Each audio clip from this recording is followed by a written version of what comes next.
अस्सलामुअलैकुम वरहमतुल्लाहि वबरकातुहू। उम्मीद है कि आप सब खैरियत से होंगे और आप सबकी प्रिपरेशन अच्छे से चल रही होगी। और अब तो एग्ज़ाम्स के डेट्स भी आ चुके हैं, तो आप सब अच्छे से प्रिपेयर होइए, जल्द से जल्द प्रिपेयर होकर और बार बार रिवीजन कीजिए ताकि आपका इक्तिसाब पुख्ता हो सके। चलिए बढ़ते हैं वीडियो की तरफ। आज की वीडियो में हम देखेंगे 6th class social lesson number 12। ठीक है, चलिए शुरू करते हैं। लेसन देखते हैं क्या है, जमहूरी हुकूमत। ठीक है, अब तक हम क्या देख लिए? अब तक हम देखते हैं कि पहले ज़माने के लोग कैसे थे, उसके बाद किस तरह से कबीले अमल में आए, उसके बाद किस तरह से सल्तनतें अमल में आई और उसके बाद सल्तनतों का ज़वाल हो गया। सल्तनतों का ज़वाल होने के बाद जमहूरी हुकूमत का क़याम अमल में आया। ठीक है, चलिए देखते हैं नेक्स्ट पॉइंट क्या है यहाँ पर।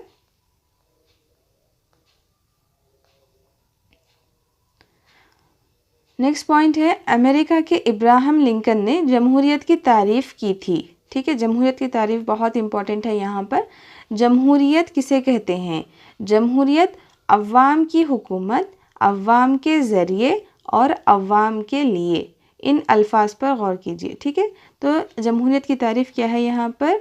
अवामी हुकूमत, अवाम के ज़रिए और अवाम के लिए हुकूमत। ये जमहूरियत की तारीफ़ बहुत इम्पॉर्टेंट है और इसको किसने कहा ये बहुत इम्पॉर्टेंट है। ठीक है, जमहूरियत की तारीफ़ किसने बयान की थी?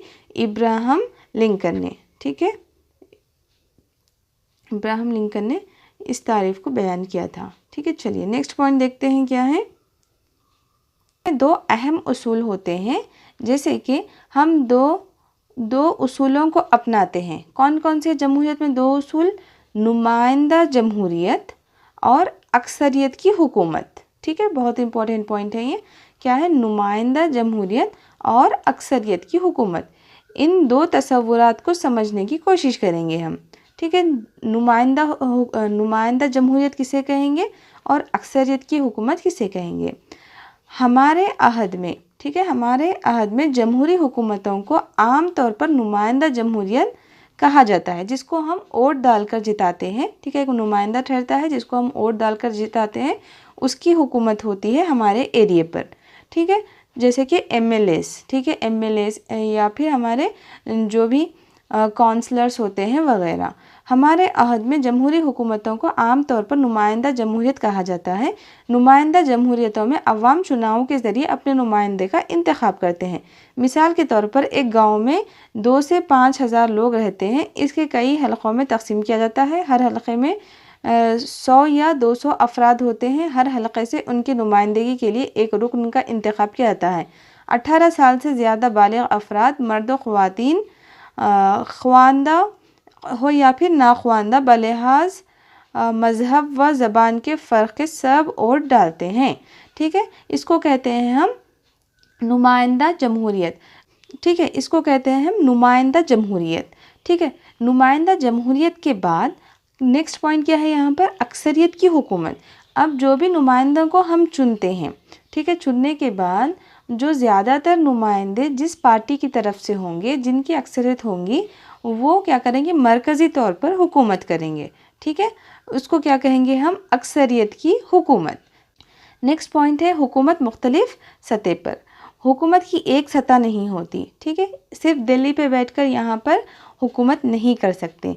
ठीक है, गाँव में हुकूमत नहीं कर सकते। तो इसीलिए ग्राउंड लेवल पर काम करने के लिए यहाँ पर मुख्तलिफ सतह पर हुकूमतें बनाई गई हैं। जैसे कि कैसी है? मुकामी हुकूमत। मुकामी हुकूमत मतलब गांव की छोटी सी हुकूमत, जहां पर सरपंच वगैरह यहाँ पे गांव का निज़ाम देखता है। ठीक है, उसके बाद थोड़ा ऊपर जाते हैं तो रियासती हुकूमत, जैसे कि तेलंगाना की हुकूमत। तेलंगाना की हुकूमत में पहले किसकी थी? टीआरएस की हुकूमत थी, अब क्या है? कांग्रेस की हुकूमत है। इस तरह से क्या होती है? ये रियासती हुकूमत होती है। ठीक है, ये हमारी रियासत तेलंगाना की हुकूमत है। और उसके बाद ऊपर थोड़ा चले जाते हैं तो ये क्या है? कौमी सतह पर होने वाली हुकूमत, जो कि अब हमारे पास एमपी इलेक्शन होने वाले हैं, जिसके ज़रिए हम कौमी सतह पर एक नई हुकूमत क़ायम करते हैं। ठीक है, चलिए फिर नेक्स्ट देखते हैं क्या है। नेक्स्ट लेसन है ग्राम पंचायतें। ग्राम पंचायतें क्या है? मुकामी हुकूमत है। इस जमहूरी कारकर्दगी के निज़ाम की आसास ग्राम सभा है, जो एक देहात के तमाम वोटरों पर मुश्तमिल होती है। ग्राम सभा ग्राम पंचायत की कारकर्दगियों का जायज़ा लेती है और देही बहबूद के ताल्लुक़ से फ़ैसला साजी में शरीक होती है। तमाम गांव वाले ग्राम पंचायत के सरपंच और अराकीन का इंतखाब करते हैं, जो पंचायत के रोज़मर्रा काम को अंजाम देते हैं। ठीक है, जो ग्राम सभा होती है जैसे कि असेंबली होती है, इसी तरह से यहाँ पे क्या होती है, ग्राम सभा होता है। ठीक है, जो ग्राम सभा के मेंबर्स होते हैं उनको कौन चुनते हैं, मुकामी लोग, गाँव के लोग वोट डालकर चुनते हैं उनको। ठीक है, उनमें से एक होता है सरपंच और बाकी के कौन होते हैं, काउंसलर्स नहीं, क्या कहते हैं इनको, वार्ड मेंबर्स। ठीक है, इस तरह से होते हैं। ठीक है, चलिए नेक्स्ट देखते हैं क्या है। ये है ग्राम सभा।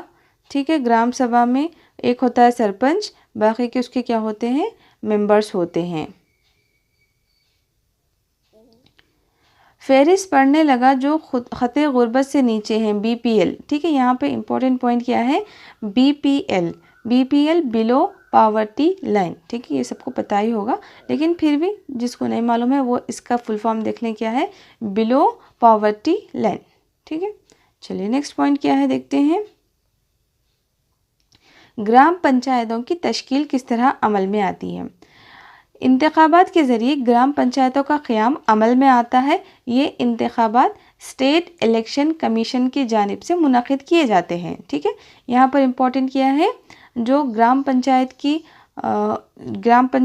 के जो क़याम होता है, जो ग्राम पंचायत किसके अंडर आती है, ग्राम पंचायत के इलेक्शंस कौन मुनक़िद करता है, यहाँ पर स्टेट इलेक्शन कमीशन। ठीक है, दो तरह के इलेक्शन कमीशन होते हैं, एक होता है स्टेट इलेक्शन कमीशन, दूसरा होता है सेंट्रल स्टेट कमीशन। ठीक है, तो यहाँ पर कौन सा है हमारा, स्टेट इलेक्शन कमीशन ग्राम पंचायतों के इलेक्शंस को मुनक़िद करती है। नेक्स्ट पॉइंट है, एक पंचायत में कम से कम 5 या 21 हलक़ों के अराकीन होते हैं। कोई भी फ़र्द जिसकी उम्र 21 साल या उससे ज़्यादा हो, वो इंतखाबात में उम्मीदवार की हैसियत से हिस्सा ले सकता है। स्टेट इलेक्शन कमीशन के फ़ैसले के मुताबिक जो सरपंच या वार्ड मेंबर के लिए इंतखाब लड़ते हैं, उनको कुछ रकम जमा करनी होती है। ठीक है, तो यहाँ पर इम्पॉर्टेंट पॉइंट क्या है, जो भी इलेक्शन में हिस्सा ले सकते हैं, जैसे कि सरपंच या फिर वार्ड मेंबर के लिए, उनकी उम्र कितनी होनी चाहिए, 21 साल होनी चाहिए। ठीक है, वोट डालने वालों की कितनी थी यहाँ पर, 18 साल, और इलेक्शन में ठहरने के लिए कितनी होनी चाहिए, वार्ड मेंबर के लिए या फिर सरपंच के लिए 21 साल होनी चाहिए। ठीक है, चलिए नेक्स्ट पॉइंट देखते हैं क्या है। नेक्स्ट पॉइंट है इंतखाबात। ठीक है, जब भी इंतखाबात होते हैं देही मुकाम पर, तो वहाँ पर जो आम वोटर होता है, आम तौर पर क्या होता है कि जो वोटर होता है, हर वोटर 2 वोटों का यूज़ करता है। ठीक है, 2 वोटों का इस्तेमाल करता है, एक हल्के के रुकन और दूसरा सरपंच के इंतखाब के लिए इस्तेमाल करता है। ठीक है, जब सरपंच का इलेक्शन होता है उस वक्त 2 वोटों का इस्तेमाल किया जाता है, एक क्या करते हैं, वार्ड मेंबर के लिए डाला जाता है, दूसरा सरपंच के लिए डाला जाता है। ठीक है, चलिए नेक्स्ट पॉइंट देखते हैं क्या है। नेक्स्ट पॉइंट है नायब सरपंच। नायब सरपंच बहुत इंपॉर्टेंट है यहाँ पर। सरपंच और हलके के अराकीन, ठीक है, जिसको सरपंच को और हलके के अराकीन को हम सब ने वोट डालकर जिताया था, ये सब मिलके क्या करते हैं, किसी एक हलके के अराकीन को, ठीक है, यानी वार्ड मेंबर को क्या बनाते हैं, उप सरपंच या फिर नायब सरपंच बनाते हैं। ठीक है, जिनकी अक्सरियत ज़्यादा हो, जिन वार्ड मेंबर्स की अक्सरियत ज़्यादा हो और सरपंच, ये सब मिलकर क्या करते हैं, किसी एक को नायब सरपंच के तौर पर चुनते हैं। ठीक है, ये वोट्स के ज़रिए जीतते नहीं, बल्कि क्या होता है, नायब सरपंच वार्ड मेंबर में से ही एक होता है। ठीक है, चलिए नेक्स्ट देखते हैं क्या है। चलिए नेक्स्ट पॉइंट क्या है देखते हैं यहाँ पर। मोतिम्द और आमिलाना ओहदेदार। हर पंचायत में एक मोतिम्द यानी सेक्रेटरी होता है। ठीक है, ये तो समझ में नहीं आ रहा ये वर्ड, लेकिन हम जिस नाम से जानते हैं वो क्या है, सेक्रेटरी। ठीक है, तो हर पंचायत में, हर ग्राम पंचायत में क्या होता है, एक सेक्रेटरी भी होता है, वो सरकारी मुलाजिम होता है। ठीक है, ये चुनाव के ज़रिए नहीं बल्कि क्या होता है, ये सरकार का मुलाजिम होता है।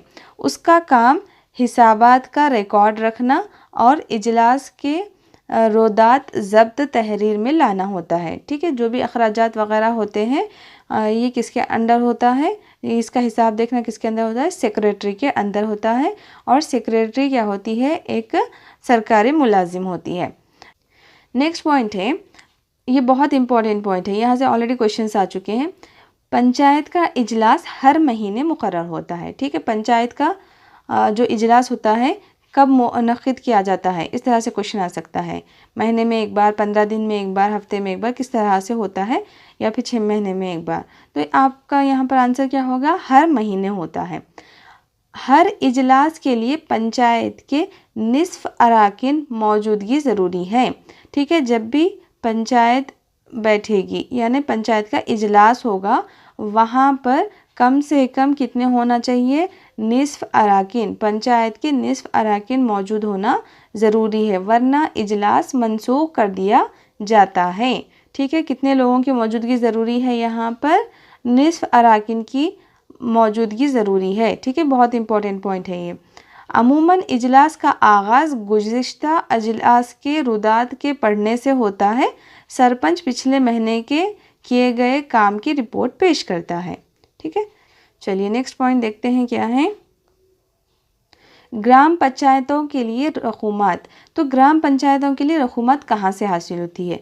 ग्राम पंचायतों को देहातों में कुछ छोटे महसूलात आयद करने के इख्तियार होता है। जैसे कि ग्राम पंचायतों में, गाँव में क्या होता है, घर का महसूल और ज़मीन पर ज़मीन का महसूल वगैरह होता है, और वो इन वसाइल से अपनी आमदनी का 1/3 हिस्सा हासिल करता है। खाली 1/3 हिस्सा यहाँ से हासिल होता है और बाकी का हुकूमत की तरफ से आता है। ठीक है, नेक्स्ट पॉइंट है मंडल और ज़िला परिषद।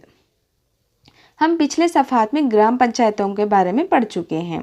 एक मंडल परिषद के तहत 20 ग्राम पंचायतें होती है। ठीक है, ये बहुत इंपॉर्टेंट पॉइंट है। यहाँ पर एक मंडल में कितने होते हैं, एक मंडल के तहत 20 ग्राम पंचायतें होती हैं।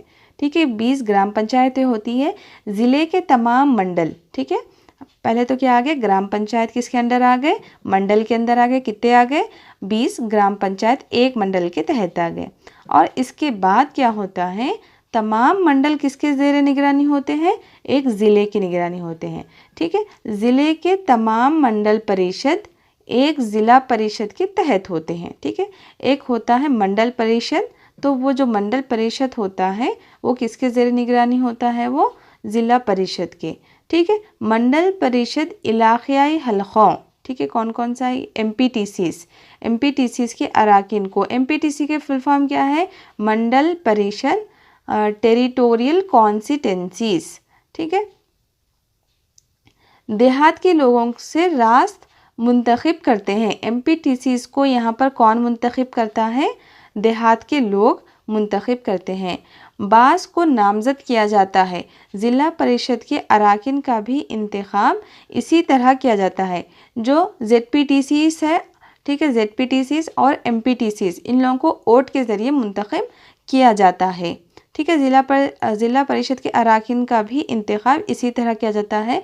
ज़िला परिषद और मंडल परिषद दोनों ज़िले में पंचायत की सरगर्मियों से तालमेल रखते हैं। ठीक है, और इसके बाद क्या है, तमाम तामीरी सरगर्मियों की बदौलत रियासती हुकूमत ने नवंबर 2008 में उसे साफ़ और शफाफ शुभ्रम का अवार्ड दिया। सदर हिंद मोहतरमा प्रतिभा पाटिल ने उन्हें दिसंबर 2008 में निर्मला ग्राम पुरस्कार से सरफराज किया। ठीक है, जो भी सरपंच अच्छे काम करते हैं उन्हें साफ शफाफ अवार्ड जैसे कि शुभ्रम अवार्ड दिया जाता है, और उसी के साथ निर्मला ग्राम पुरस्कार भी दिया गया है। ठीक है, चलिए नेक्स्ट पॉइंट देखते हैं क्या है। नेक्स्ट लेसन है शहरी इलाक़ों में हुकूमत खुद मुकामी। तो अभी हम क्या देखे थे, गाँव की सतह पर हुकूमत देखे थे, ग्राम पंचायत की हुकूमत देखे थे। लेकिन ग्राम पंचायत की हुकूमत, जो गाँव की हुकूमत होती है, छोटे इलाक़ों पे होती है, कम लोग होते हैं। ठीक है, वहाँ की हुकूमत अलग होती है। अब शहरों की हुकूमत, जहाँ पर बड़ा शहर होता है, बहुत सारे लोग होते हैं, लाखों में लोग होते हैं, तो वहाँ की हुकूमत किस तरह से होगी, दोनों हुकूमत में बहुत फ़र्क होता है। ठीक है, अब देखते हैं हम शहरी हुकूमत कैसी होती है। देहात की पंचायतों की तरह बल्दियात भी इंतखाबात के ज़रिए क़ायम किए जाते हैं। ठीक है, यहाँ पर ग्राम पंचायत होता है तो शहरों में क्या होता है, बल्दियात होते हैं। शहरी इलाक़ों को हलक़ों में तकसीम किया जाता है। यहाँ पे एक ही गांव होता है, शहर को क्या कर देते हैं, मुख्तलिफ़ हलक़ों में तकसीम कर देते हैं और अफराद की नुमाइंदों की हैसियत से चुनाव किया जाता है। उन नुमाइंदों को शहरों के बल्दियात में कौंसलर कहते हैं।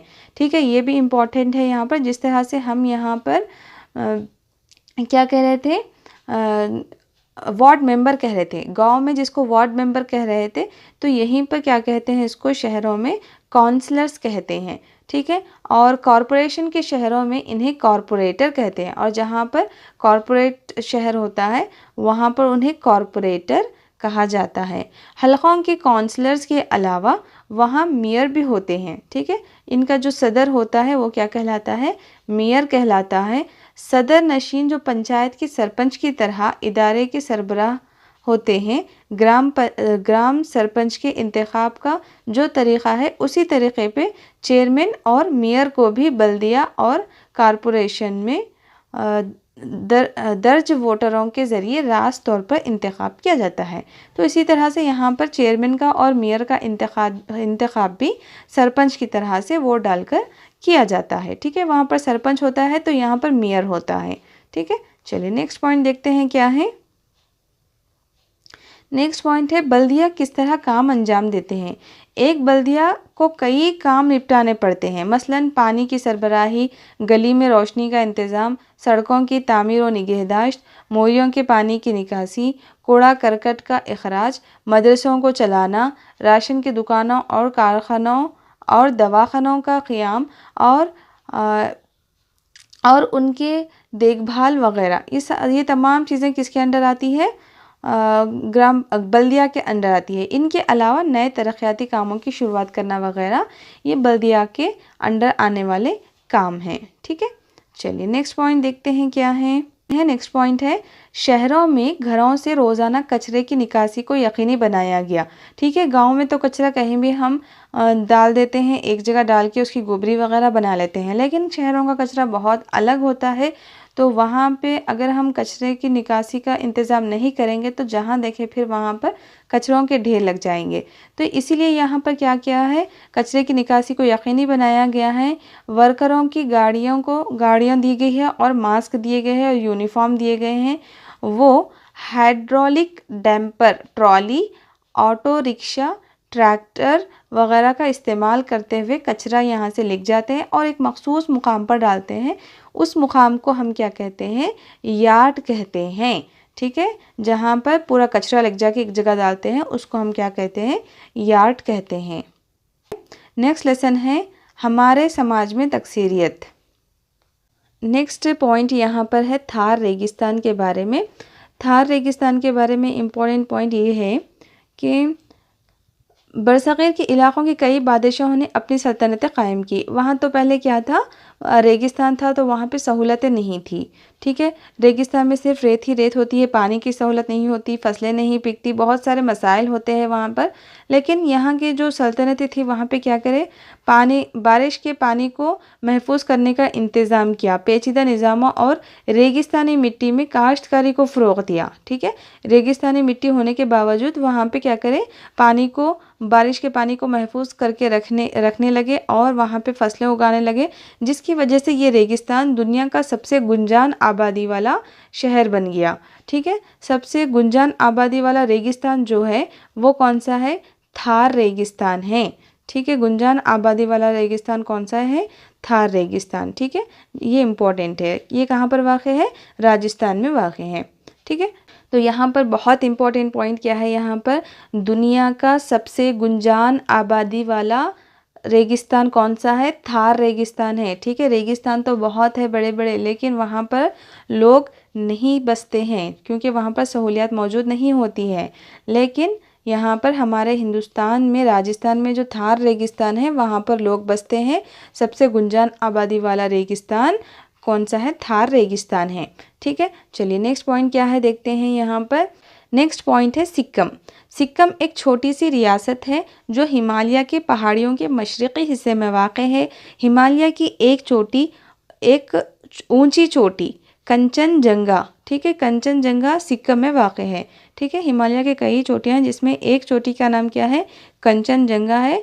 वो कहाँ पर वाक़ है, सिक्किम में वाक़ है। इस इलाके में वादियाँ, पहाड़ियाँ, बर्फीले तालाब और घने जंगलात हैं। ये साल भर सर्द रहता है और मौसम सरमा में ये बर्फ़ से ढका रहता है। यहाँ मानसून में ज़बरदस्त बारिश होती है और इसी वादी से कई दरियाएं बहती हैं।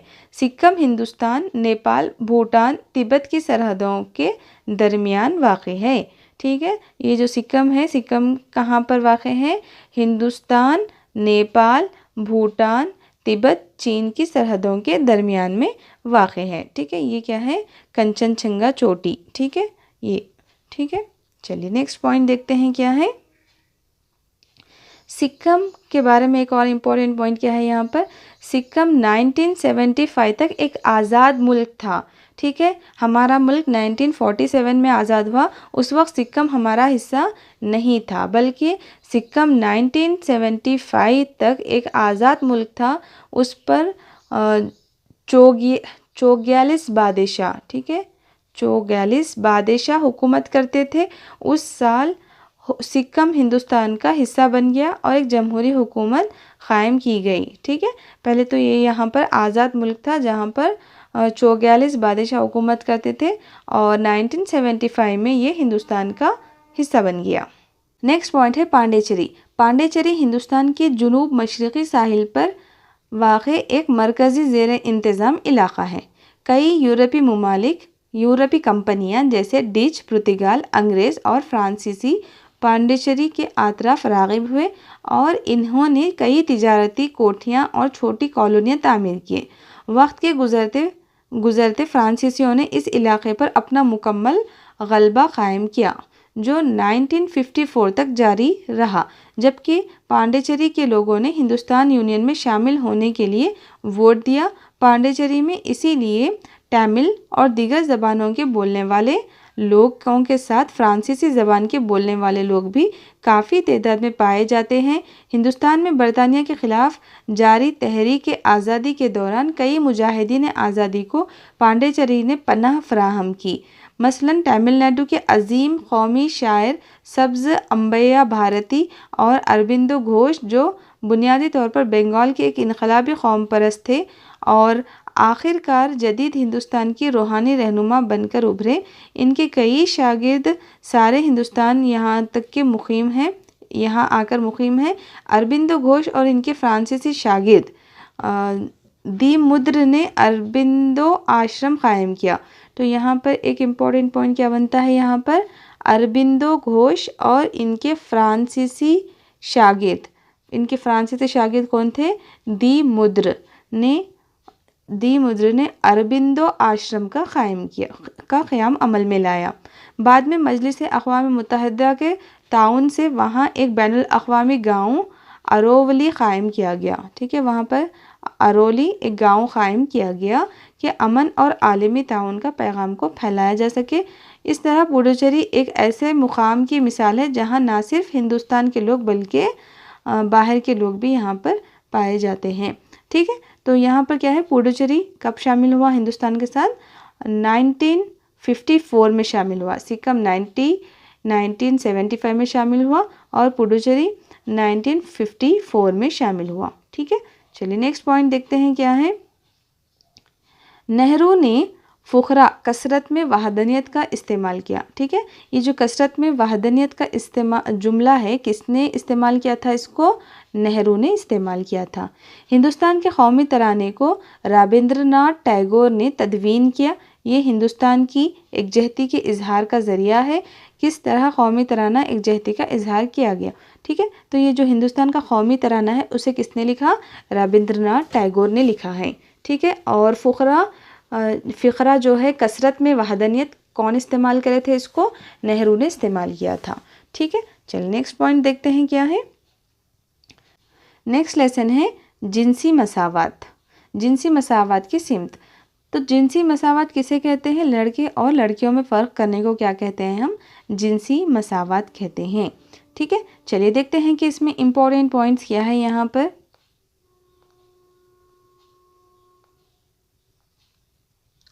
हालिया दिनों में तेलंगाना के हालात निस्बतन बेहतर हो रहे हैं। पहले यहाँ पर भी क्या होता था, बहुत ज़्यादा लड़के और लड़कियों में फ़र्क किया जाता था, लेकिन तेलंगाना में हालत बेहतर हो रही है। इसकी वजह यह है कि 1980 में जो क़ानून बनाया गया था, ठीक है, ये बहुत इंपॉर्टेंट है यहाँ पर। 1980 में जो क़ानून बनाया गया था, इसकी रूह से आबा व अजदाद की जायदादों को वालिदैन लाजमी तौर पर बेटे और बेटियों में मसावी तकसीम करें। जो भी विरासत होती है, जो अपने आबा व अजदाद की ज़मीन और जायदाद होती है, उसमें दोनों को बराबर हिस्सा दिया जाना चाहिए। ये कब कहा गया था, ये कब का क़ानून है? 1980 का क़ानून है, जिसको सबसे पहले अपनाने वाली रियासत कौन सी है? वो है रियासत तेलंगाना। बेशक तेलंगाना ही मुल्क की वो पहली रियासत है जहाँ जायदाद के ताल्लुक़ से इस तरह का क़ानून बनाया गया, ठीक है, बनाया गया जो सनफ़ी इम्तियाज़ को कम करता है, ठीक है। ये बहुत इंपॉर्टेंट पॉइंट है। 1980 का क़ानून है जिसमें लड़का और लड़की को विरासत में मसावी हिस्सा मिलना चाहिए। इसको सबसे पहले अपनाने वाली रियासत कौन सी है? तेलंगाना, ठीक है। चलिए नेक्स्ट पॉइंट देखते हैं क्या है। नेक्स्ट पॉइंट है मुलाजिमत। पहले दौर में मुलाजिमत लड़कियां ज़्यादा नहीं करती थी, हर फील्ड में लड़कियां हिस्सा नहीं लेती थी, लेकिन इस दौर में लड़कियां हर फील्ड में हिस्सा ले रही हैं। यहाँ पर इसकी एक एग्जाम्पल दिया गया है, सुरेखा यादव। सुरेखा यादव हिंदुस्तान की पहली खातून लोको ड्राइवर है। लोको ड्राइवर किसे कहेंगे? लोको पायलट या फिर लोको ड्राइवर ट्रेन चलाने वाले को कहते हैं, ठीक है। जो ट्रेन चलाने वाला ड्राइवर होता है उसको हम लोको पायलट भी कहते हैं। तो पहली लोको पायलट या फिर लोको ड्राइवर कौन थी? हिंदुस्तान की सुरेखा यादव थी, ठीक है, खातून लोको पायलट, ठीक है। चलिए नेक्स्ट पॉइंट देखते हैं क्या है यहाँ पर। नेक्स्ट लेसन है लेसन नंबर 17, इब्तिदाई ज़माने में मज़हब और समाज। ऐसा लगता है कि मुसव्विरी और रक़्स शिकार जमा करने वालों की मजहबी ज़िंदगी का एक अहम हिस्सा था। वो गालिबन शिकार के मनाजिर की तस्वीर बनाया करते या शिकार के मनाजिर की तलक़ीद करते हुए रक़्स करते थे। जो पहले के लोग थे वो क्या करते थे, उनका जो मजहबी अक़ीदा था, ठीक है, उनकी जो इबादत वग़ैरह थी वो किसको समझते थे? मुसव्विरी को समझते थे। मुसव्विरी और रक़्स को क्या करते थे? ये मज़हब का एक बहुत बड़ा हिस्सा समझते थे, ठीक है। उसके बाद क्या है, शिकारी जमा करने वाले यानी इब्तिदाई ज़माने के लोग, ठीक है। शिकारी जमा करने वालों का यकीन था कि सहरा और जंगली जानवर मुतबर्रिक है, ठीक है, और इनकी परस्तिश की जानी चाहिए। क्या समझते थे? ये जानवरों की सहरा और जंगली जानवरों की ये क्या करते थे? परस्तिश करते थे। जानवरों की ज़रूरत के अलावा हलाक नहीं किया जाता था। ये जानवरों की परस्तिश करते थे, इनको बहुत ही मुतबर्रिक समझते थे, इसलिए क्या करते थे? जानवरों को ज़रूरत पड़ने पर सिर्फ खाने के लिए ही इस्तेमाल करते थे, इसके अलावा वो जानवरों को हलाक नहीं करते थे। वो गारों में जानवरों की तस्वीर उतार कर इनकी परस्तिश करते थे। ये तस्वीरें उतार के गारों में जानवरों की उसकी पूजा करते थे, ठीक है। कौन से ज़माने के लोग? शिकार करने वाले लोग, ठीक है। चलिए नेक्स्ट पॉइंट देखते हैं क्या है। नेक्स्ट पॉइंट है, आज भी नल्ला मल्ला पर्वतों के चंजू जंगल की देवी गारेला मैसम्मा या गगनम्मा की परस्तिश करते हैं, रक़्स करते हुए उसे नजराना पेश करते हैं, ठीक है। नल्ला मल्ला के पर्वतों के जो चंजू कबीले के लोग हैं वो किसकी? देवी गारेला और मैसम्मा या गगनम्मा की परस्तिश करते हैं, रक़्स करते हुए इसे नजराना पेश करते हैं। वो श्री सलम के मलैया और आहोबिलम की नरसिम्हा की पूजा करते हैं। उनके अक़ीदा है कि उन देवताओं ने चंजू लड़कियों से शादी की है, इसलिए वो उनके दामाद हैं, ठीक है। ये इस तरह के पॉइंट है, ये एक मरतबा पढ़ लें क्योंकि इस तरह के भी कौन किसकी परस्तिश करता है इस तरह के सवाल आए थे, ठीक है। चलिए नेक्स्ट पॉइंट देखते हैं क्या है। नेक्स्ट पॉइंट है, वेदों के दौर में मज़हब। वेदों के दौर में किस तरह इनके मज़हब का अक़ीदा था देखते हैं। वेद बरसग़ीर हिंद के क़दीम ज़माने की बची हुई किताबें हैं, ठीक है। वेदां क्या है? ये किताबें हैं। ये कितने हैं? वेद 4 हैं, ऋग्वेद, सामवेद, यजुर्वेद और अथर्ववेद, ठीक है। ये बहुत इंपॉर्टेंट है ये, ठीक है, वेदों के बारे में बहुत इंपॉर्टेंट है। ये 4 क्या है? वेद है, ऋग्वेद, सामवेद, यजुर्वेद, अथर्ववेद। इन तमाम में ऋग्वेद क़दीम तरीन है, ठीक है। सबसे क़दीम कौन है? ऋग्वेद है। उसके 3500 बरस क़ब्ल तदवीन की गई। ऋषियों ने वेदों को मुरत्तिब किया, ठीक है। ऋषियों ने वेदों को मुरत्तिब किया, उनमें भजन और बहबूदी के लिए मनाजात हैं, ठीक है। और नेक्स्ट पॉइंट है, ये भजन मुख्तलिफ देवी देवताओं की तारीफ और तौसीफ से भरे हुए हैं। 3 देवता अहम हैं इनके, उसमें अग्नि यानी आग का देवता, इंद्रा यानी जंग का देवता, और सूमा यानी एक किस्म का पौधा जिससे नशावर मशरूब बनता है। ठीक है, ये बहुत इंपॉर्टेंट पॉइंट्स है, अच्छे से याद रखें। पुजारी तुलबा से वेदों के हर लफ्ज़ फ़िक्रे को हू बहू एहतियात से याद करने की तलक़ीन करते थे। ख़वातीन ने भी चंद एक भजनों को मुरतब किया। ठीक है, चलिए नेक्स्ट पॉइंट देखते हैं क्या है। नेक्स्ट पॉइंट है, उन ऋषियों और हुक्मरानों के ख़यालात को किताबों में पढ़ा जा सकता है जिन्हें उपनिषद कहते हैं। उपनिषद में क्या लिखा गया है?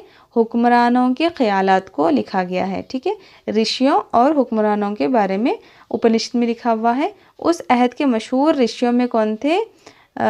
यज्ञ, वाल्किया और उद्दालका अरुणी थे। ठीक है, चलिए नेक्स्ट पॉइंट क्या है देखते हैं। नेक्स्ट पॉइंट है, परिवार जग यानी सैलानी। ये सैलानी क्या होते थे? ये सदाकत की तलाश में गाँव-गाँव और सहरा फिरते थे और भीख मांगकर खाना खाते थे, तो इन्हें क्या कहा जाता था? सैलानी कहा जाता था। सैलानियों में कौन थे सबसे इम्पोर्टेंट? वर्धमान, महावीर, गौतम बुद्ध, महाकाली, गौशाला और अजतिया, कैश, कंबालनी मशहूर हुए। ठीक है, चलिए नेक्स्ट पॉइंट क्या है देखते हैं यहाँ पर। वर्धमान महावीर गाना संगा में पैदा हुए। ठीक है, ये वर्धमान महावीर जो है कहाँ पैदा हुए थे? महावीर की पैदाइश गाना संगा में हुई थी। इन्होंने 30 साल की उम्र में घर छोड़ दिया और सैलानी बन गए। ठीक है, तो यहाँ पर इम्पोर्टेंट इनकी पैदाइश है। वर्धमान महावीर कहाँ पैदा हुए? गाना संगा में पैदा हुए। ठीक है, चलिए नेक्स्ट पॉइंट देखते हैं क्या है। नेक्स्ट पॉइंट है, महावीर अपनी तालीमात को लोगों में आम करने के लिए इधर उधर फिरने लगे। एक बड़ी तादाद उनकी तालीमात पर अमल करने लगी। इस तरह से जैन मज़हब का आगाज़ हुआ। ठीक है, चलिए नेक्स्ट पॉइंट देखते हैं क्या है। जो महावीर की तालीमात है उनसे कौन से मज़हब का आगाज़ हुआ? जैन मज़हब का आगाज़ हुआ। ठीक है, जैन मज़हब महावीर के मानने वाले होते हैं। ठीक है, चलिए नेक्स्ट पॉइंट क्या है देखते हैं। गौतम बुद्ध भी महावीर की तरह गाना संगा में ही पैदा हुए। ठीक है, ये भी बहुत इंपॉर्टेंट है। गौतम बुद्ध की पैदाइश कहाँ हुई थी? गाना संगा में पैदा हुए थे ये। इन्होंने देखा कि लोग हर तरफ मुसीबत में मुब्तला है और एक दूसरे से झगड़ा कर रहे हैं। इन्होंने गौर व फिक्र करना शुरू किया, हम इन मुसीबतों से कैसा छुटकारा पा सकते हैं, ये इन्होंने गौर किया। अपने सवालात के जवाबात की तलाश में गौतम बुद्ध भी अपने घर और ख़ानदान को छोड़कर निकल पड़े और सैलानी बन गए। ठीक है, फिर गौतम बुद्ध के मुताबिक गम आरजुओं और तमन्नाओं से पैदा होता है। ठीक है, ये भी इम्पोर्टेंट है। गम किस वजह से पैदा होता है? आरजुओं और तमन्नाओं से पैदा होता है। हम अपनी ख्वाहिशात पर काबू रखते हुए गम से छुटकारा पा सकते हैं। ठीक है, ये किसने कहा था? गौतम बुद्ध ने कहा था। ठीक है, ख्वाहिशात पर काबू पाने के लिए हमें एक मुतवाज़न और मोहतात ज़िंदगी बसर करनी होगी। हमें किसी भी ज़िंदा मखलूक को दर्द में नहीं मुब्तला करना चाहिए। गौतम बुद्ध की तालीमात को बुद्धमत के नाम से जाना जाता है। ठीक है, जो गौतम बुद्ध की तालीमात है वो कौन सी तालीमात है? बुद्धमत की तालीमात है। बुद्ध की तालीमात ये थी कि शिद्दत पसंदी और बेइंतहा मुसरत से बाज रहें, बल्कि मियाना रवि को इख्तियार करें। इसलिए बुद्धमत का अजीम दरमियानी रास्ता भी कहा जाता है। नेक्स्ट पॉइंट है, गौतम बुद्ध की तमाम तालीमात को उनके शागिर्दों ने किताब की शक्ल दी। ठीक है, किताबें उनके शागिर्दों ने क्या करें? उनके तालीमात को किताबी शक्लें दी। वो किताबी शक्लें कौन कौन सी है? त्रिपिटका, वनाया, सता और अभिधामा। ठीक है, यहाँ पे आपको इस तरह से क्वेश्चन आ सकता है कि इनमें गौतम बुद्ध की तालीमात की किताबें कौन सी है, कौन सी नहीं है, इस तरह से आ सकता है। ठीक है, इन्हें क्या कहा जाता है? त्रिपिटका कहा जाता है। ठीक है, चलिए नेक्स्ट देखते हैं क्या है। नेक्स्ट लेसन है लेसन नंबर 18, खुदा के लिए इन्हिमाक और मोहब्बत। इसमें सबसे फर्स्ट पॉइंट जो है वो है हिंदू क्या करते थे? सर्वे जना सुखी नो भुंतु और लोका समस्ता सुखी नो भुंतु के उसूलों पर यकीन रखते थे। ठीक है, ये अजीब से नाम है, एक मरतबा देख लें। इस तरह के क्वेश्चन नहीं आते होंगे, फिर भी एक मरतबा इनके नाम देख लें। ठीक है, चलिए नेक्स्ट पॉइंट क्या है देखते हैं। नेक्स्ट पॉइंट है भगोता और शिवा। भगोता के लोग विष्णु या नारायण की परस्तिश करते थे। ठीक है, चलिए नेक्स्ट पॉइंट क्या है देखते हैं। आपको याद होगा कि बुद्ध मत, जैन मत या उपनिषद के मुफक्किरीन निजात या फिर मोक्षा के लिए किसी भी खुदा की परस्तिश पर जोर नहीं देते थे। ठीक है, ये क्या करते थे, जो भी जैन मत के, बुद्ध मत के और उपनिषद के लोग हैं, ये लोग किसी भी खुदा की परस्तिश पर जोर नहीं देते थे। ठीक है, ये लोग किसी की परस्तिश नहीं करते थे। ठीक है, और नेक्स्ट पॉइंट है, बुद्ध मत की कहानियों को चटकाओं के नाम से लिखा गया। ठीक है, ये इंपॉर्टेंट पॉइंट है। विष्णु और शिवा के मुतालिक कहानियों को पुराणों के नाम से तहरीर किया गया। ठीक है, बुद्ध मत की कहानियों को चटकाओं के नाम से लिखा गया और विष्णु और शिवा की कहानियों को पुराणों के नाम से लिखा गया। ठीक है, चलिए नेक्स्ट पॉइंट देखते हैं क्या है। नेक्स्ट पॉइंट है अलवार और नायनार। विष्णु के 12 भक्तों को अलवार कहा जाता था। ठीक है, विष्णु के 12 भक्तों को क्या कहा था, अलवार कहा जाता था। नायनारों की तादाद 63 है, वो शिवा के भक्त हैं। ठीक है, ये विष्णु के जो भक्त हैं उन्हें अलवार कहा जाता था और विष्णु के जो भक्त हैं उन्हें क्या कहा जाता था, नायनार कहा जाता था। और ये कितने थे, विष्णु के भक्त 12 थे जबकि ये 63 थे। ठीक है, चलिए नेक्स्ट देखते हैं क्या है। नेक्स्ट है हज़रत ईसा अलैहिस्सलाम जेरूशलम के करीब बैतुल-लहम 2000 साल क़ब्ल पैदा हुए। ठीक है, इन्होंने तलक़ीन की कि सारे इंसान मसावी है। इन्होंने एक दूसरे से मोहब्बत का दर्स दिया। इन्होंने अमन व अमान, मोहब्बत और रहमदिली की तलक़ीन की। इन्होंने लोगों को नसीहत की कि वो जैसे को तैसे की कहावत पर अमल ना करें। ठीक है, तो ये जैसे को तैसे की कहावत पर अमल ना करने किसने कहा था, ये नसीहत किसने की थी, ईसा अलैहिस्सलाम ने की थी। इन्होंने कहा कि दुश्मन को भी प्यार और मोहब्बत से जीता जा सकता है। ठीक है, ये पॉइंट्स याद रखना है। ठीक है, चलिए नेक्स्ट पॉइंट देखते हैं क्या है। सेंट थॉमस बेसिलिका चेन्नई, उसे 1523 में बनाया गया, चेन्नई में बनाया गया। ये सेंट थॉमस के नाम से बनाया गया जो 2000 साल कबल हिंदुस्तान आए थे। ठीक है, 1523 में सेंट थॉमस बेसिलिका बनाया गया, जिसको सेंट थॉमस ने बनाया था। ठीक है, वो 2000 साल कबल आया था यहाँ पर। चलिए नेक्स्ट पॉइंट क्या है देखते हैं। नेक्स्ट पॉइंट है ईसाइयों की मुक़द्दस किताब इंजिल है। ठीक है, ये बहुत इंपॉर्टेंट पॉइंट है यहाँ पर। ईसाइयों की मुक़द्दस किताब क्या है, इंजिल है। नेक्स्ट पॉइंट है हज़रत ईसा अलैहिस्सलाम को गिरफ़्तार किया गया। उनके ज़माने के सहाबे इक़्तिदार लोगों ने इन्हें सलीब पर चढ़ा दिया। हज़रत ईसा को मानने वाला सेंट थॉमस रोम के ताजिरों के हमरा हिंदुस्तान आया। अपने साथ हज़रत ईसा अलैहिस्सलाम की तालीमात भी लाया था। सेंट थॉमस ने जुनूबी हिंद में ईसाईयत की इशाअत की। ठीक है, किसने की थी इशाअत, जुनूबी हिंद, हिंदुस्तान में जो ईसाई मज़हब लाया वो कौन था, सेंट थॉमस। ठीक है, चलिए नेक्स्ट देखते हैं क्या है। नेक्स्ट है इस्लाम। हज़रत मोहम्मद सल्लल्लाहु अलैहि वसल्लम अरबस्तान के शहर मक्का मुअज़्ज़मा में पैदा हुए। आपने कहा कि खुदा सिर्फ़ एक है, सारे इंसान उसकी मखलूक हैं। जिस तरह तमाम बच्चे वालिदैन की निगाहों में मसावी रहते हैं, इसी तरह सारे इंसान खुदा के लिए मसावी दर्जा रखते हैं। खुदा या अल्लाह की कोई शक्ल नहीं है, इसलिए बुतों की परस्तिश करना गुनाह है। इन्होंने कहा कि सारे इंसान एक दूसरे की भाई हैं। इन्होंने सारी इंसानियत के लिए मोहब्बत, सिला रहमी पर जोर दिया। हज़रत मोहम्मद सल्लल्लाहु अलैहि वसल्लम अल्लाह के रसूल हैं। अल्लाह ताला के अहकामात कुरान शरीफ में हैं। कुरान मजीद इस्लाम की मुक़द्दस किताब है। कुरान शरीफ की चंद आयतें पढ़िए। चलिए नेक्स्ट देखते हैं यहाँ पर क्या है। केरला में मस्जिद चेरामन हिंदुस्तान की पहली मस्जिद समझी जाती है।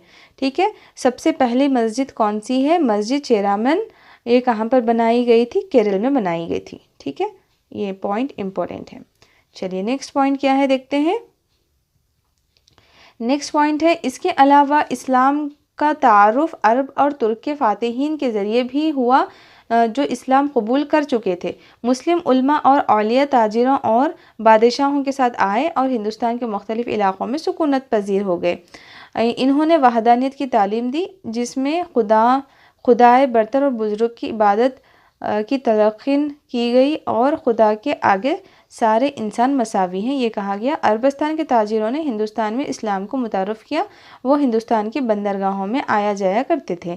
तो हिंदुस्तान में इस्लाम की तालीम कैसे फैली? अरबस्तान के ताजिरों के ज़रिए फैली है। ठीक है, चलिए नेक्स्ट पॉइंट देखते हैं क्या है। नेक्स्ट लेसन है लेसन नंबर 19, ज़बान, तहरीर और अजीम किताबें। इसमें क्या है, चलिए देखते हैं इम्पोर्टेंट पॉइंट्स।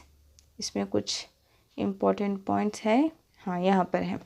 अजीम रज़मिया, रामायण और महाभारत, ये बहुत इम्पॉर्टेंट है, अच्छे से याद रखना है। रज़मिया अजीम सूरमाओं और बहादुर ख़वातीन के कारनामों को कहा जाता था। ठीक है, रज़मिया किसे कहता था? अजीम सूरमाओं और बहादुर ख़वातीन के कारनामों को कहा जाता था। सूरमाओं और बदी की ताकतों के टकराव को बयान किया जाता है इसमें। ठीक है, हर मुल्क में ये रज़मिया होती है। हिंदुस्तान में दो अहम रज़मिया कौन कौन सी है? हिंदुस्तान की दो अहम रज़मिया दो है, वो है रामायण और महाभारत। ठीक है, रज़मिया किसे कहा जाता है? अच्छाई और बुराई के दरमियान जो लड़ाई होती है उसको क्या कहा जाता है? रज़मिया कहा जाता है। तो हिंदुस्तान में दो रज़मिया अहम है, कौन कौन सी है? रामायण और महाभारत। रामायण में राम और सीता की कहानी है और राम और इनकी जंग है। रामायण इंसान को एक ऐसा फ़र्द बनाने की कोशिश करती है जो मिसाली बेटा, मिसाली बीवी, मिसाली भाई, मिसाली हुक्मरान वगैरह। इस रज़मिया को संस्कृत अदब की पहली नज़म कहा जाता है। ठीक है, बहुत इंपॉर्टेंट पॉइंट्स है इसमें, अच्छे से नोट कर लेते जाएं आप। ठीक है, इस रज़मिया को संस्कृत अदब की पहली नज़म कहा जाता है। संस्कृत अदब की पहली नज़म कौन सी है? रामायण है। ठीक है, कौन सी है? रामायण है। रामायण को किसने लिखा? रामायण को वाल्मीकि ने लिखा था। ठीक है, बहुत इंपॉर्टेंट पॉइंट्स है ये। इब्तिदा में इसे दर बदर घूमने वाले मुबल्लिगीन ज़बानी सुनाया करते थे, बाद में उसे लिखा गया। महाभारत, ठीक है, ये तो होगी रामायण की कहानी, राम और सीता की कहानी। अब आती है महाभारत की कहानी। महाभारत में किसकी थी? चाचाजाद भाइयों के साथ लड़ाई थी।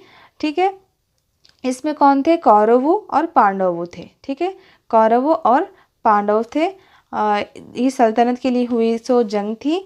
उसका बिला आखिर एक अजीम जंग की शक्ल में अख्तिताम हुआ। पांडवों ने कृष्ण की मदद से जंग में कामयाबी हासिल की। ये मखमसों में घिरे इंसानों की शबिया बनाने और मखमसों को सुलझाने वसी पैमाने पर कोशिश करते रहे। ये दुनिया की एक तवील तरीन नज़म है। ठीक है, सबसे पहली कौन सी थी? सबसे पहली रामायण है और सबसे तवील कौन सी है? महाभारत है। ठीक है, सबसे तवील नज़म कौन सी है? महाभारत है। इनमें सैकड़ों छोटी मोटी कहानियाँ हैं। इसे व्यास ने लिखा। ठीक है, बहुत इंपॉर्टेंट पॉइंट है। इसे व्यास ने लिखा। रामायण को वाल्मीकि ने लिखा और महाभारत को व्यास ने लिखा। ठीक है, सबसे तवील कौन सी है? महाभारत है और सबसे फर्स्ट कौन सी है? रामायण है। ठीक है, चलिए नेक्स्ट पॉइंट देखते हैं क्या है। नेक्स्ट पॉइंट है चतका कहानी। ठीक है, चतका कहानी के बारे में क्या रहता था? गौतम बुद्ध की कहानियाँ होती थी। ठीक है, ये याद रखिए, इसको चतका भी कहते हैं, बाज़ जगह चटका भी लिखा हुआ है। चटका कहानी गौतम बुद्ध की कहानियाँ होती हैं। ठीक है, चलिए नेक्स्ट पॉइंट देखते हैं क्या है। नेक्स्ट पॉइंट है तिब और सर्जरी पर किताबें। ठीक है, ये बहुत इंपॉर्टेंट है, किताबें से क्वेश्चंस अक्सर आते हैं, तो आप किताबों को किसने लिखा और कौन सी किताब किसके बारे में थी अच्छे से याद रखें। इनमें एक मशहूर किताब है चरका संहिता। ठीक है, चरका संहिता एक किताब है किसमें? तिब में। ठीक है, तिब यानी मेडिकल में। ठीक है, दूसरी किताब है जो सर्जरी पर रोशनी डालती है, वो है श्रोता संहिता। ठीक है, एक है चरका संहिता, दूसरी है श्रोता संहिता। ठीक है, तिब की मशहूर किताब है चरका संहिता और सर्जरी के बारे में जो है वो किताब कौन सी है? श्रोता संहिता। ठीक है, श्रोता संहिता। इन किताबों ने आयुर्वेदिक रिवायती हिंदुस्तानी तिब्बी निज़ाम को बुनियाद रखी। इन्होंने लोगों को ना सिर्फ ये बताया कि बीमारी के दौरान कौन सी दवाइयाँ लेनी चाहिए, बल्कि एक मुतवाज़िन सेहतमंद ज़िंदगी गुजारने के मुतालिक भी निशानदेही की। ठीक है, तो जो तिब की मशहूर किताबें हैं वो है दो, कौन कौन सी है? चरका संहिता और एक है श्रोता संहिता। श्रोता संहिता में किसके बारे में है? सर्जरीज के बारे में है। ठीक है, चलिए नेक्स्ट पॉइंट देखते हैं क्या है। नेक्स्ट पॉइंट है इल्म नुजूम और रियाजियत पर किताबें। ठीक है, तिब के बारे में 2 थी, अब इल्म नुजूम और रियाजियत के बारे में क्या किताबें हैं हम देखते हैं। ऐसे ही शख्स का नाम है आर्यभट्टा। ठीक है, एक है आर्यभट्टा जिसने आर्यभट्टम लिखी। ठीक है, आर्यभट्टा की लिखी हुई किताब कौन सी है? आर्यभट्टम, जिसमें क्या लिखा गया है? ज़मीन की गर्दिश के बारे में लिखा गया है और किस तरह से दिन रात वक़ू पजीर होते हैं। सूरज ज़मीन के आतरफ गर्दिश नहीं करता। किसने कहा था? ये आर्यभट्टा ने कहा था। उस ज़माने में लोगों ने इसे इत्तेफाक नहीं किया था। पहले ये इस बात को आर्यभट्टा ने पहले ही कहा था कि सूरज ज़मीन के आतरफ गर्दिश नहीं करता बल्कि ज़मीन सूरज के आतरफ गर्दिश करती है, यह आर्यभट्टा ने कहा था। लेकिन उस वक्त लोग इसके ऊपर यकीन नहीं करे थे। क़दीम ज़माने के आर्यभट्ट और दूसरे रियाज़ीदानों ने आशरिया के निज़ाम को अपनाया और आदद रकम करते रहे जिस तरह आज हम लोग अमल कर रहे हैं। इब्तिदा में रोमियो ने 100 को CII लिखा, 102 को। ठीक है, 102 को, ये क्या है? रोमन अदद है, ये मैथ्स में होते हैं ना। C मतलब होता है 100, I मतलब होता है 1, I मतलब 1, तो 102 को कैसा लिखा उन्होंने? CII। और ये क्या है? ये क्या है? 147। C मतलब क्या हो गया? C मतलब है यहाँ पर 127। 127, C मतलब 100, x मतलब 10 यानी 20, और v मतलब होता है 5, I मतलब होता है 1। तो इस तरह से ये क्या हो गया? 127 हो गया। ठीक है, चलिए नेक्स्ट पॉइंट देखते हैं क्या है। नेक्स्ट पॉइंट है संस्कृत अदब। संस्कृत अदब में क्या है देखते हैं हम। क़दीम हिंदुस्तान के अहम तरीन फ़लसफ़ों में से एक है पाणिनि था, जिसने संस्कृत ज़बान को क़वायद पर एक किताब अष्टाध्यायी लिखी। ठीक है, फिर यहाँ पर देख लें कौन सी किताब है, इम्पॉर्टेंट है ये। अष्टाध्यायी किसने लिखी? पाणिनि ने लिखी। इस किताब ने ज़बान को बाकायदा बनाने और सीखने में मदद की। ठीक है, कौन सी किताब है वो? पाणिनि की लिखी हुई अष्टाध्यायी। और पतंजलि ने इस काम को मज़ीद आगे बढ़ाया और इसने पाणिनि की किताब पर एक तफसीली तबसरा लिखा। कुषाणों के दौर में अश्वघोषा ने बुद्धा चरिता नामी किताब लिखी। ठीक है, पूरी किताबों के नाम आपको एक जगह लिख लेके याद रखने हैं। ठीक है, कौन सी है ये? कुषाणों के दौर में कौन सी किताब लिखी? अश्वघोषा ने बुद्धा चरिता नामी किताब लिखी, जो संस्कृत ज़बान की अव्वलीन मज़मूम कहानी थी, जिसमें गौतम बुद्ध के हालात ज़िंदगी को नज़्म किया गया है। ठीक है, यहाँ पर 2 किताबें हैं। अष्टाध्यायी लिखी हुई किताब किसकी है? पाणिनि की है। और उसके बाद और एक कौन सी लिखी हुई किताब है? बुद्धा चरिता किसने लिखी है? अश्वघोष ने लिखी। ठीक है, अश्वघोषा ने लिखी है। ये पूरी किताबों के नाम आप एक पेज पे लिख लें। ठीक है, इतना सारा कंफ्यूज हो रहा है यहाँ पर। ठीक है, बहुत सारी किताबें हैं और उनके नाम हैं। किसकी किताब थी ये? संस्कृत के बारे में किताब थी। गुप्तों के दौर में संस्कृत की बाज़ बेहतरीन किताबें लिखी गई, जैसे कि अमरा संहिता जो चंद्रगुप्त दुव्वम के दरबार में था, इसने अमरा कोसा के नाम से संस्कृत की लुग़त तहरीर की। ठीक है, ये भी बहुत इंपॉर्टेंट है। यहाँ पर जो संस्कृत की लुग़त है उसका नाम क्या है? अमरा कोसा। ठीक है, अमरा कोसा संस्कृत की लुग़त है। इसको किसने लिखा था? अमरा सम्हा जो चंद्रगुप्त दुव्वम के दरबार में था, उसने अमरा कोसा नामी किताब लिखी। वो क्या थी? संस्कृत की लुग़त थी, संस्कृत की डिक्शनरी थी। इस दौर में ड्रामे को अदब की मशहूर सनफ़ और तफरीह का मकबूल ज़रिए के तौर पर फ़रोग़ पा चुका था। भाषा एक मशहूर ड्रामा निगार था। ठीक है, भाषा क्या था? एक मशहूर ड्रामा निगार था। इसने रामायण और महाभारत की कहानियों की बुनियाद पर तबसरा ड्रामे लिखे। ठीक है, 13 ड्रामे लिखे। ठीक है, चलिए नेक्स्ट पॉइंट देखते हैं क्या है। कालिदास ने महाभारत की एक कहानी की बुनियाद पर एक ड्रामा लिखा जो क्या कहलाता है? अभिगंगा शकुंतलम के नाम से मशहूर हुआ। तो अभिगंगा शकुंतलम नामी ड्रामा किसने लिखा? कालिदास ने लिखा। ये किसके ऊपर है? महाभारत के ऊपर है।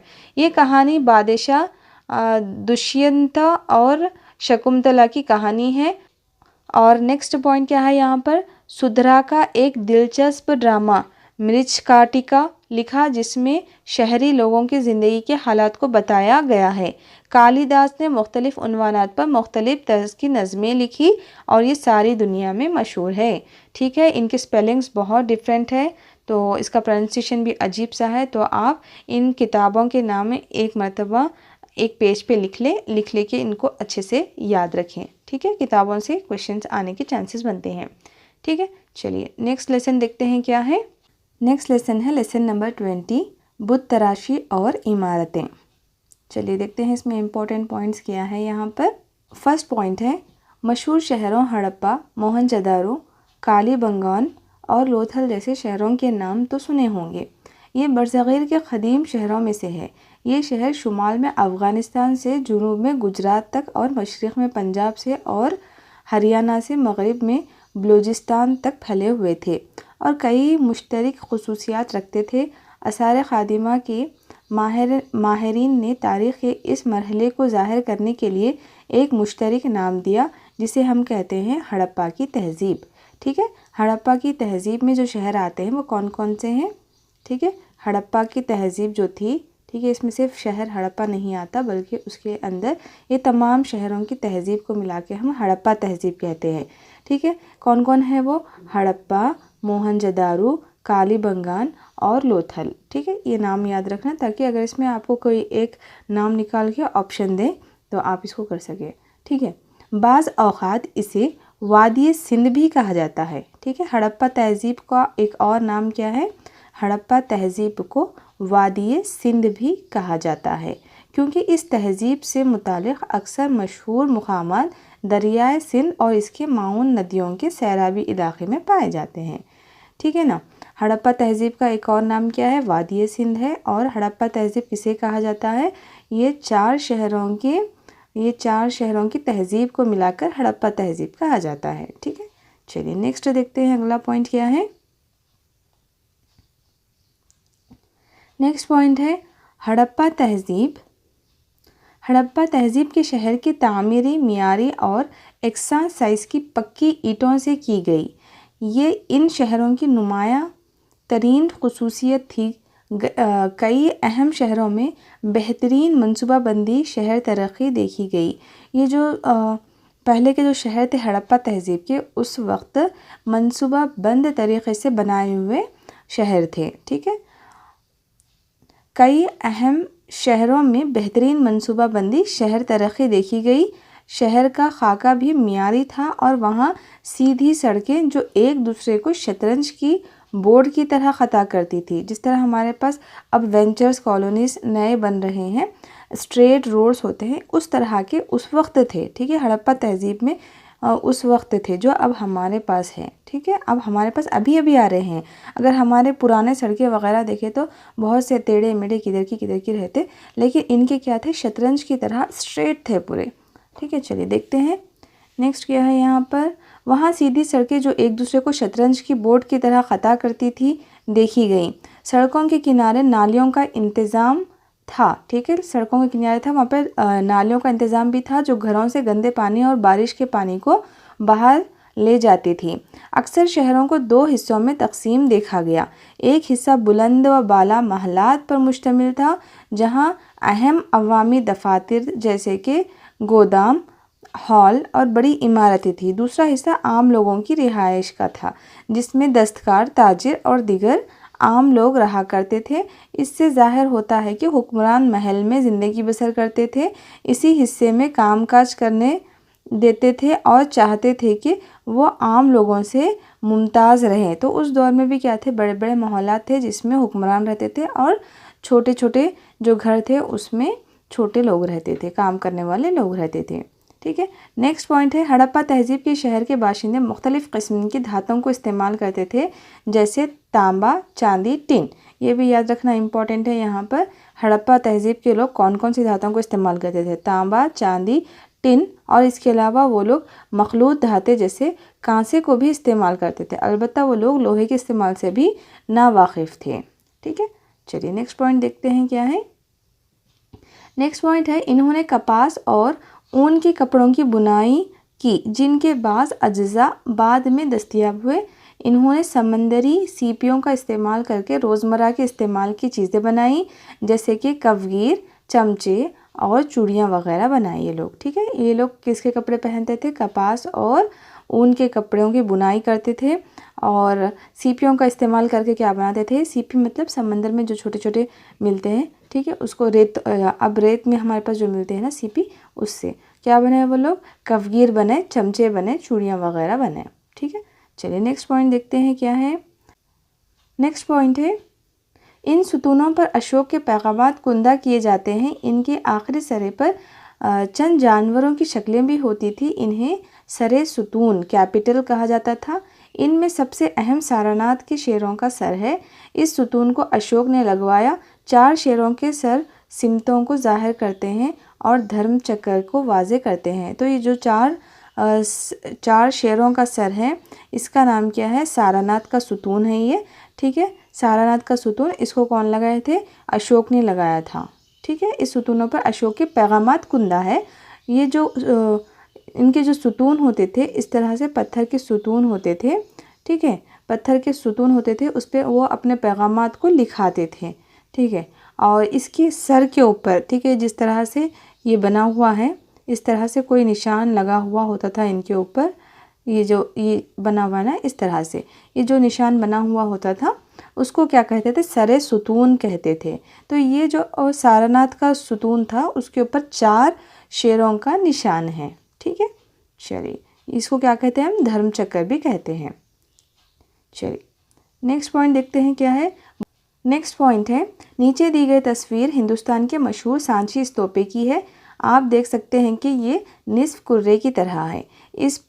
इसको क्या है? एक चबूतरे पर बनाया गया है। स्तूपा के दरमियान में गौतम बुद्ध या सरकर्दा राहिबों की बखियात दफन रहती है। बखियात जिस्म के हिस्सों को कहते हैं, जैसे कि बाल, हड्डी, दांत वगैरह को कहते हैं। तो ये देखिए, इसको हम सबसे पहले तो देखेंगे कि स्तूपा किसे कहते हैं।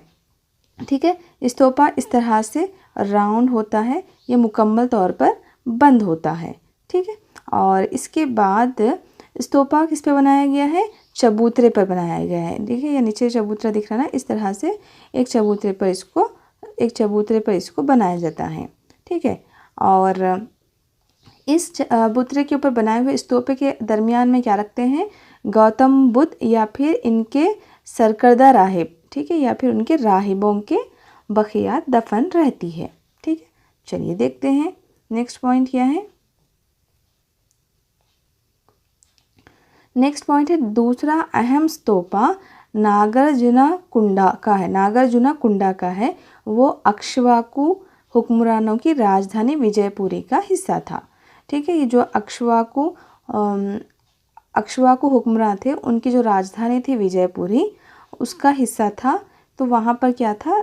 और एक स्तूपा था। ठीक है, ये दरियाए कृष्णा के किनारे था। विजयपुरी में कसीर तादाद में मंदिर, खानकाहें और मोहल्लात हैं। ठीक है, चलिए नेक्स्ट पॉइंट देखते हैं क्या है।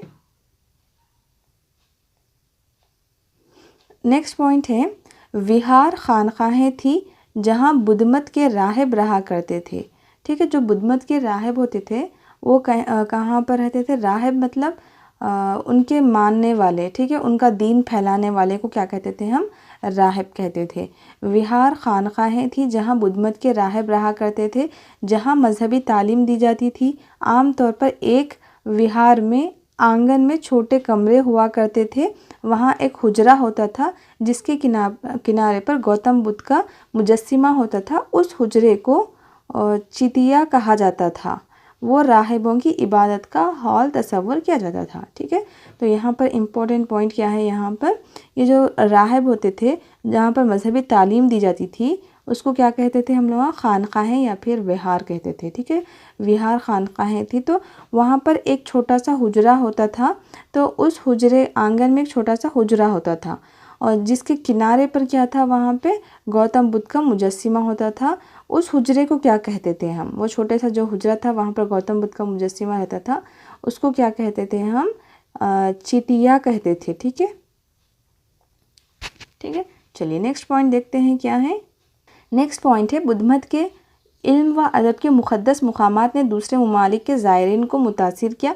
चीनी सैयाह फहियान ह्यून सांग स्टिंग ने गौतम बुद्ध की ज़िंदगी के वाबस्ता शहरों और विहारों का दौरा किया। ठीक है, ये यहाँ तक महदूद नहीं था इंडिया तक, बल्कि ये चीन के लोगों को भी मुतासिर करा। तो जो आए थे सैयाह, उनका नाम क्या था, ज़ायरीन यानी ज़ियारत करने वाले, मुक़द्दस मकामात की जो ज़ियारत करने आते हैं उनको क्या कहते हैं, ज़ायरीन कहते हैं। उसमें कौन कौन थे, फहियान, ह्यून सांग और स्टिंग थे। ठीक है, और ह्यून सांग और दूसरों ने मशहूर बुद्ध मत की नालंदा यूनिवर्सिटी, तो नालंदा यूनिवर्सिटी कहाँ पर है, बिहार में है। ये मशहूर यूनिवर्सिटी थी उस दौर की। ठीक है, यूनिवर्सिटी में तालीम हासिल की, वो उस ज़माने की मशहूर खानक़ाह थी। उस दौर में यूनिवर्सिटीज़ को क्या कहा जाता था, खानक़ाह कहा जाता था। उसने उसे उसी तरह बयान किया। ठीक है, उसने यहाँ पर उसके तासुरात बयान किए हैं नीचे। ठीक है, चलिए नेक्स्ट पॉइंट देखते हैं क्या है। तो यहाँ पर हो गया हमारा लेसन ख़त्म, और हम नेक्स्ट देखते हैं lesson number 21, last lesson of the 6th class. ठीक है, सरसब्ज़ तेलंगाना। तेलंगाना में हमारा जो तेलंगाना है, ये इम्पॉर्टेंट पॉइंट है। जो हम अर्ज़े बल्द तूले बल्द देखे थे, ये जो अर्ज़े बल्द और तूले बल्द, ये लकीरें डाली हुई नहीं है, सिर्फ ख़याली लकीरें होती हैं। ठीक है, तो हमारे जो लकीरें होती हैं वो कौन से दर्जे पर आती हैं। ठीक है, उनको एक हम वो क्या बोलते नंबर्स दे दिए हैं। ठीक है, यहाँ पर इतने किलोमीटर से इतने किलोमीटर तक इस तरह से बांट दिए हैं सारे ग्लोब को। तो हमारा जो इंडिया है, हमारा जो तेलंगाना है, वो तेलंगाना कौन से अर्ज़े बल्द पर आता है, कौन से तूले बल्द पर आता है, देखते हैं। तेलंगाना क्या पे आता है, 19 डिग्रीज़ 47 और 15 डिग्रीज़ 46 शुमाल अर्ज़े बल्द, और 81 डिग्रीज़ 43 और 77 डिग्रीज़ 16 तूले बल्द के दरमियान वाक़ है। ठीक है, ये नंबर्स याद रखने हैं आपको। ठीक है, ये नंबर्स याद रखने हैं, बहुत इंपॉर्टेंट है। और नेक्स्ट देखते हैं क्या है। हिंदुस्तान की कौमी जंगलाती पॉलिसी 1988 के मुताबिक ज़रूरी है कि जुमला जोग्राफियाई रकबे के 33% हिस्सा जंगलात से भरा हुआ हो, ताकि मुस्तक़बिल में वो पायदार माहौल और माहौलियाती तवाज़ुन को बरक़रार रख सकें। तो इसमें यहाँ पर इम्पोर्टेंट क्या है, कौमी जंगलाती पॉलिसी का क़याम कब अमल में आया, कब आया, 1988। ठीक है, ये डेट याद रखना है आपको। और उसके बाद नेक्स्ट पॉइंट क्या याद रखना है, यहाँ पे जुमला जोग्राफियाई रकबा कितना होना चाहिए, जंगलात का कितना होना चाहिए, 33% जंगलात होने चाहिए। ठीक है, चलिए नेक्स्ट पॉइंट क्या है देखते हैं। जो कि तमाम जानवरों और इंसानों और जानवरों की परवरिश और बका के लिए नहायत ज़रूरी है। तो कितना होना ज़रूरी है, जंगलात का हिस्सा सबके लिए बेहतरीन रहने वाला क्या है, 33% है। लेकिन दरख्तों की कटौती की वजह से तेलंगाना में जंगलात पर मुहित इलाका सिर्फ 24% है। ठीक है, जंगलात का कितना हिस्सा है हमारे पास, सिर्फ 24% है। तो 9% अभी हमें रिकवरी करना है, जिसके नतीजे में कम बारिश और पानी की क़िल्लत से मुतालिक मसाइल पैदा हो रहे हैं। ठीक है, कितना होना चाहिए, 33 है, लेकिन हमारे पास 24 है। अच्छे से याद रखें ये नंबर्स। चलिए नेक्स्ट पॉइंट देखते हैं क्या है।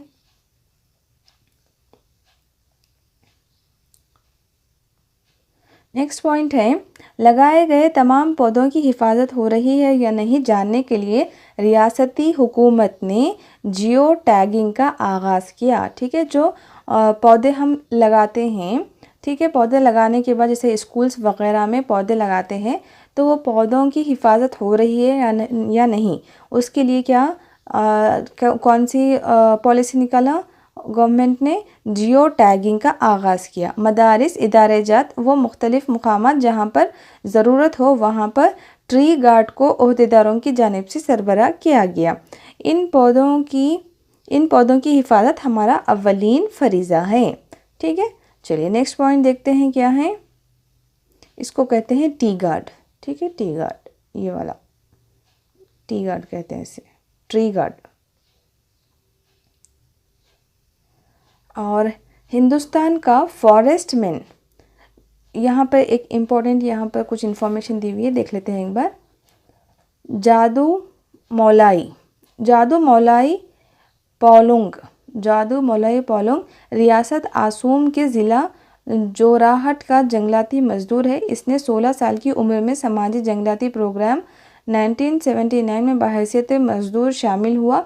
ये प्रोजेक्ट मुसलसल 5 साल तक चलता रहा। इस प्रोजेक्ट की तकमील के बाद तमाम मजदूर चले गए, लेकिन वो प्रोजेक्ट से मुंसलिक रहकर ज़ाती तौर पर मज़ीद दरख्त लगाता रहा। 20 साल तक वो ब्रह्मपुत्रा नदी के रेतीले पुश्तों पर तकरीबन 1360 हेक्टेयर पर मुहित इलाक़ों में कई दरख्त लगाकर इनकी हिफाजत की। इस अमल से वो इलाक़ा हरा भरा जंगल में तब्दील हो गया, जिसकी वजह से वो जंगल के नाम मौलाई जंगल से मौसूम हुआ और इसको हिंदुस्तान का फॉरेस्ट मैन कहा जाता है। ठीक है, मौलाई को मुल्क का चौथा बड़ा कौमी एज़ाज़ पद्मश्री देकर एज़ाज़ बख्शी गई। तो यहाँ पर इम्पोर्टेंट पॉइंट सिर्फ इतना है, यहाँ पर मौलाई जंगल, मौलाई जंगल किसे कहते हैं? मौलाई जंगल, ये जो मौलाई आदमी था, मज़दूर था, इसने बहुत सारे पेड़ पौधे लगाए कि वहाँ पर जंगल को हरा भरा किया, इसलिए उस जंगल का नाम मौलाई जंगल रखा गया। और इसके अलावा मौलाई, ये जो नाम था ऊपर मौलाई, तो उसको क्या कहते हैं हम? हिंदुस्तान का फॉरेस्ट मैन कहते हैं। ठीक है, ये पॉइंट बहुत इंपॉर्टेंट है यहाँ पर। हिंदुस्तान का फॉरेस्ट मैन किसे कहा जाता है? हिंदुस्तान का फॉरेस्ट मैन जादू मौलाई पौलुंग, ठीक है, पैलुंग जो भी है, ठीक है, ये है। ओके, चलिए नेक्स्ट पॉइंट देखते हैं क्या है यहाँ पर। और इसको क्या मिला था, कौन सा एजाज़ से नवाजा गया था? इसको पद्मश्री से नवाजा गया था। ठीक है, इसमें 2-3 पॉइंट इंपॉर्टेंट है, वो याद रखिए। चलिए नेक्स्ट पॉइंट देखते हैं क्या है। नेक्स्ट पॉइंट है, रियासत तेलंगाना में मौजूद खम्मम के देही मंडल में रेड्डीपल्ली गाँव का बाशिंदा है। उसका नाम क्या है? दरीपल्ली रामैया है, जो वना जीव रामैया कहलाता है। तो इन्हें भी बहुत सारे दरख्त वगैरह लगाया और उनके ऊपर तकारीर वगैरह दिया, तो इसको भी पद्मश्री अवार्ड से नवाजा गया। ठीक है, चलिए नेक्स्ट क्या है देखते हैं। यहीं पर ख़त्म होती है हमारी आज की वीडियो और इसी के साथ मुकम्मल होती है हमारी 6th क्लास सोशल। अगर आपको वीडियो इन्फॉर्मेटिव लगी तो वीडियो को लाइक कीजिए, चैनल को सब्सक्राइब कीजिए और अपने फ्रेंड्स के साथ ज़रूर शेयर करें। मिलते हैं अगली वीडियो में, तब तक के लिए अल्लाह हाफिज़।